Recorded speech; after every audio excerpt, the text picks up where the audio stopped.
яке аз сабабҳои асосии рух додани садамаҳои воситаҳои нақлиёт дағалона вайрон намудани қоидаҳои ҳаракат дар роҳ аз ҷониби ронандагон мебошад, ки боиси марги мусофирон ва пиёдагардон мегардад. бо мақсади баланд бардоштани савияи ҳуқуқӣ ва риояи ҳатмӣ меъёру талаботи қоидаҳои ҳаракат дар роҳ ва одоби шаҳрдорӣ, кормандони раёсати бозрасии давлатии автомобилии вилояти Хатнон дар ҳудуди шаҳри Бухтар дар якҷоягӣ бо мақомотҳои марбута як қатор реду амалиёти санҷишӣ гузаронида истодаанд.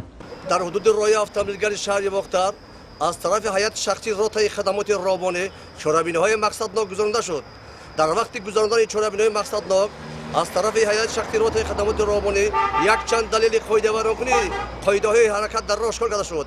яъне ки беҳуҷҷати ронандагӣ, берақами қайди давлатӣ бо ойнаҳои сиёҳ карда шуда ошкор карда шуд. вақтҳои охир содиршавии садамаҳои нақлиёт дағалона вайрон кардани қоидаҳои ҳаракат дар роҳ ва якбора оташ гирифтани нақлиёт зиёд ба назар мерасад.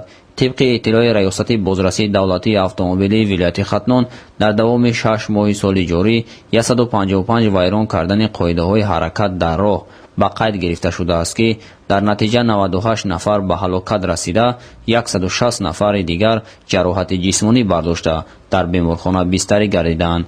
омили дигари рух додани садамаҳои роҳу нақлиёт ин беназоратии волидон нисбати фарзандон маҳсуб меёбад, ки бархе аз кӯдакон ҳангоми убури роҳи нақлиётӣ оддитарин қоидаҳои гузариши роҳ ва қоидаҳои чароғаки роҳро риоя намекунанд. аз шумораи дучоршудагони садамаҳои нақлиётӣ 29 нафар кӯдакону наврасон мебошанд, ки 18 нафар дар натиҷа ҷони худро аз даст доданд. дар ин муддат аз ҳисоби пиёдагардон ва дучархаронҳо бошад 63 ҳолати садамаҳои роҳу нақлиёт ба қайд гирифта шудааст, ки 36 нафари онҳо ба ҳалокат расида, 32 нафари дигар ҷароҳати ҷисмонӣ бардошта дар беморхона бистарӣ гардиданд.